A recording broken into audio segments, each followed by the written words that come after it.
Hi guys, so I've refilmed this testimony like 4,000 times because I'm like so scared that I'm saying the wrong stuff. But you know what, I'm just gonna leave it to Jesus. I'm gonna leave it to God. I'm just gonna film it because like honestly in my head I'm sort of thinking about like, oh, will people think people think I'm crazy if I'm saying this or stuff like that. But I can't care about what other people think. I only care about what God thinks. Period. But so I'm just going to share my testimony, which in this sense is basically why I gave my life to Jesus. And if you're interested in hearing, I would advise you to continue watching. I would advise you to continue watching anyway, because it's just it's an interesting story. It's just something that's important to me.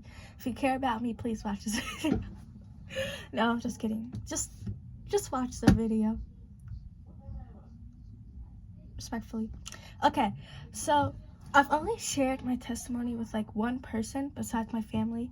So this is like a really scary thing for me to share because, you know, it's like it shares a lot of weaknesses of mine and stuff that I went through that, you know, sometimes it's like hard to like share when you went through unfortunate things, you know.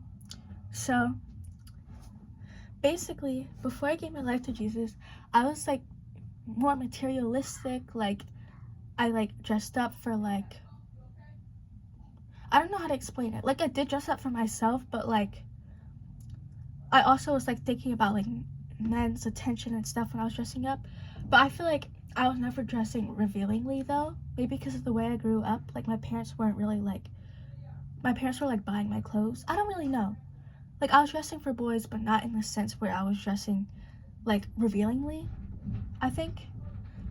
But yeah, like I found happiness in like temporary things and like validation from boys, and I was like insecure.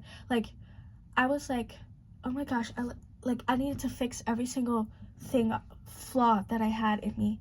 I was like, oh my gosh, no, that, and I was like looking up all these beauty tips. So like, I mean, like it's okay to like look up beauty tips and stuff and like enhance your beauty, but like to the point where it's like destroying your self-esteem, that's not okay. You should, like, it's okay to enhance your beauty, but you should be comfortable with how you look like.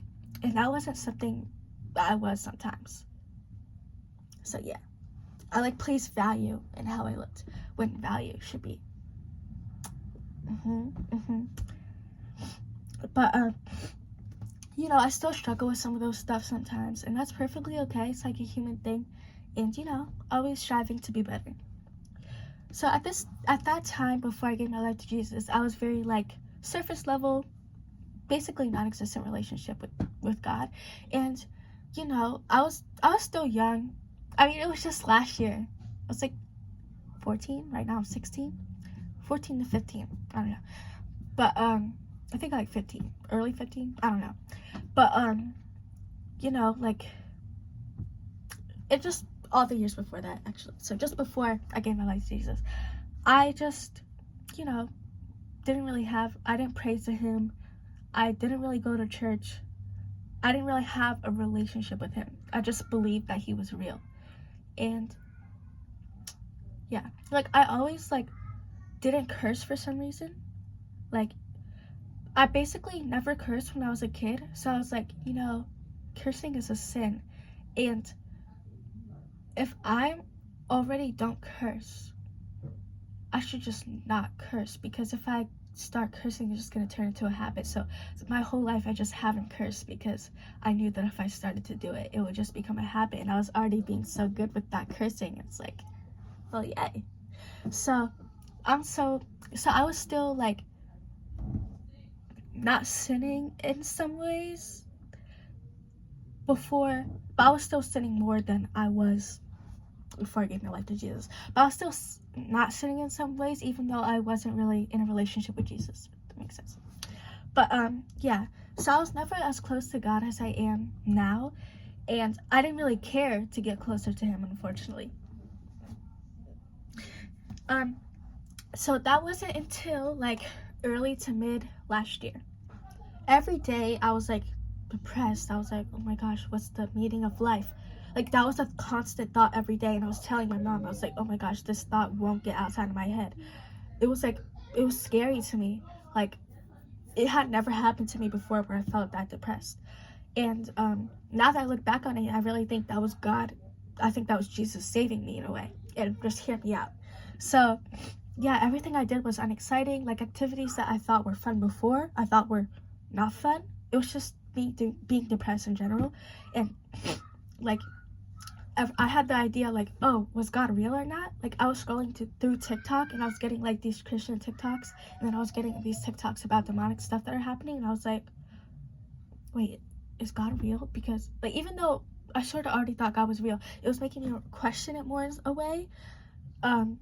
Like, in a way that I started to think God was real more. I don't know, that's such a weird way to say that.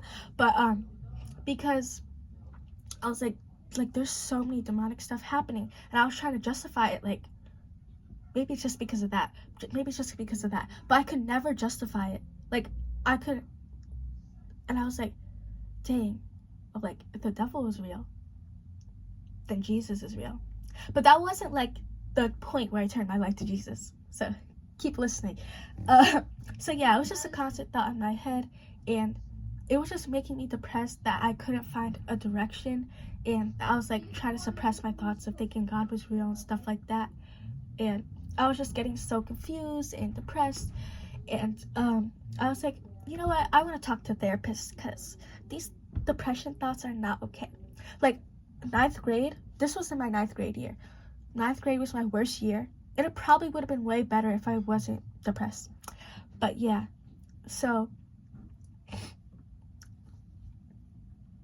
yeah,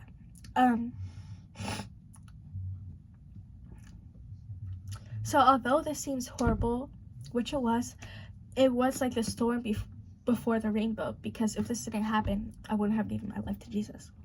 So I tried all these strategies to feel happier, to stop the overthinking. Every single day I was like, how do I stop overthinking? None of those worked. How do I become happier? None of those worked.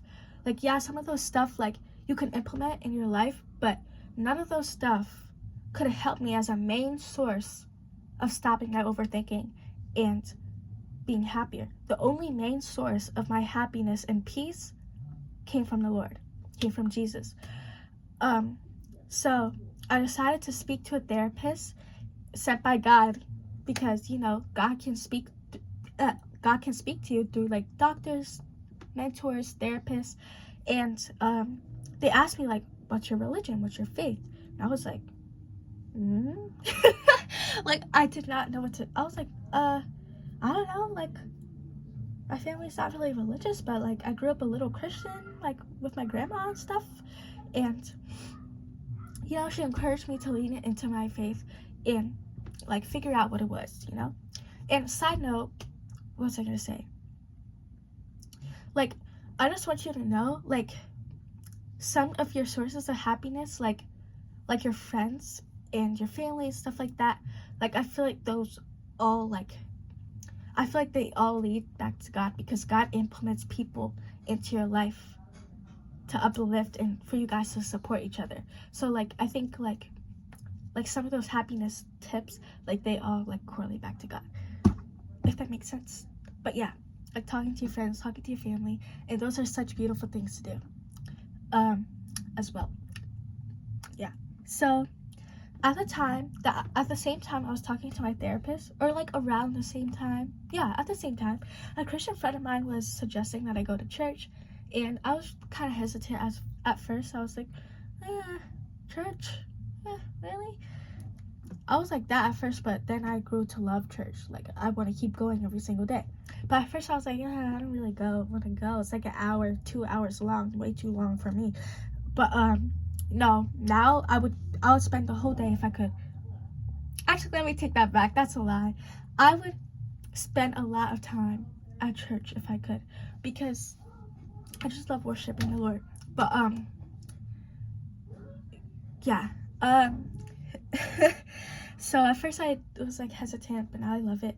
And back to the main story, I was like, no at first, because it's long. I thought it was boring. I thought people were gonna be judgmental and, like, homophobic, and I can't be having homophobic people when I have 2 gay moms. Like, no, like, that's not okay. And even if I didn't have 2 gay moms, like, I don't like homophobia.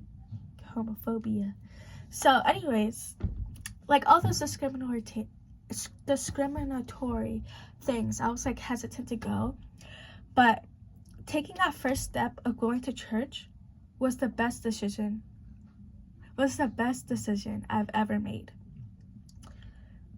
It was not as judgmental as I thought it was going to be, especially when I changed my church. I didn't change it because the first one was bad. I just changed my church because someone I was friends with goes to that church, and it was kind of awkward to see them because then we stopped being friends a little. Like, we're still cool with each other. Oh my gosh, why can I not speak? We're still cool with each other. We're just not really friends right now. But so that's why I stopped going to the first church. But the first church was fine, not too judgmental, a little conspiracy theorist. But I went to the new church. It was amazing. I love it. It's called Freedom Church, and not judgmental at all. They're very inclusive, and I love that. And they just focus everything on faith and worship and everything that church is meant for. Uplifting, supporting, encouraging each other. Like, I feel like there's this bad stigma around church, but like, church is such a beautiful thing, and I just hope more people will be open to it. Like, if there's a church judging you for your sexuality, for anything, your race, your sex, that is not okay, and that is not normal. It shouldn't be normal at all. And I'm so sorry if you ever encountered a discriminatory church. That is not what Jesus strives for. But yeah, so praise God that I found some good churches. I'm so happy. And you know, I've grown and grown my relationships since I went to took that first step of going to church, and I'm still growing my relationship with God. I'm definitely not perfect, and I've had some hard days, but I'm still learning. That's perfectly okay. So, you know, but the main thing is I can't deny the eternal joy that Jesus gives me. Before Jesus, I thought the best compliment was like, oh, you look so pretty, which is a nice compliment. But the best compliment now that I strive to get is like, you look so happy. You look like I see Jesus through you. Like, those are the best compliments to get. Like, I always strive to get those types of compliments. I haven't gotten one yet, but I always strive to be like that. Like, be that light on the hill. But like, ever since I made that first step, all those thoughts I told you about, I felt so much peace, so much joy. And you know, there's still some days where sad days, obviously, but it's just an eternal joy. So it's like, it's always going to be there, because it's just like something that Jesus gives you when you give your life to him. So whatever your story is perfectly okay. And I just wanted to share mine. There's no judgment in anyone's journey, seriously. And like, I just want you to know, guys, that like, seriously, there's no judgment in your story. I wasn't trying to be sarcastic or anything, but yeah. So if you're thinking about giving your life to Jesus, continue watching, because I'm gonna give you some tips. Please, I encourage you, pray. And here's some tips on praying. Actually, you want to go in a private area. You want to do it in your own space. Try to do it in the same space that you would always want to do it at. But pray, repent, read the Bible, surround yourself with other people that share your faith. So that can mean like going to church, or joining an online community, or talking to some Christian friends, joining a club at school maybe. But you know, I love this Bible here, guys. And I also got like a little Bible plan too. And another way to spend time with God, make you a little journal where you can like journal your thoughts and stuff to him. But yeah, the first step you want to take with giving your life to Jesus is praying and repenting in your prayer too. You just gotta, from then on, after you pray and you give your life to him in your prayer, And you can search more on how to pray about how to give your life to him online. But after you do that, continue building a relationship with him. That means you continue praying, you continue reading your Bible. You maybe try like more interactive activities, like a Bible journal thing. Like this thing has questions where it's like, is there currently something you've been praying about that God has not answered? I got this from Five Below. But continue building a relationship. Go to church when you can. No pressure about like, oh, go to church every Sunday. No pressure about that. I don't go to church every Sunday right now. But no pressure, but just continue building relationship. And if you need any tips or something, feel free to DM me. But yeah, so make that first step and tell Jesus you are putting your faith in him and you're following his teachings from now on. And in order to understand what Jesus teaches you to do, you gotta read this thing, the Bible. So, yeah. You may think that like, I'm not ready to give my life to Jesus yet. There is no time that you're ready to give your life to Jesus. You can give your life to Jesus now, right now. Like, he's not going to be mad at you for giving your life to him just because you're not in the best position. There's no best position. You can give your life to him now. Trust me. If you just gotta be willing to make that commitment. So, and yeah, like I said, online communities are very helpful, especially when you feel like you don't have time to go to church. Those online communities can help you still connect with people that share your faith. And I joined one on Discord. If you want the link, I can put it in. But I kind of don't like the people in there. Like, they're too serious, they're not playful, But other ways, just joining clubs at school or trying to make Christian friends. How did I make my Christian friends? Like, joining clubs. Even if it's not a Christian club, just joining clubs and, like, talking to people. Maybe you'll see if they share the same faith as you. Or, like, I don't know, looking on social media. There's definitely probably some like Christian pages on social media and you can connect with people in there, or like watching YouTubers that are Christian. Those are really helpful too. I love Nicole Leno. I think she's Catholic, but doesn't matter. I don't care. Yeah. So thank you for listening to my story. Have a lovely day. God loves you. I love you. Peace.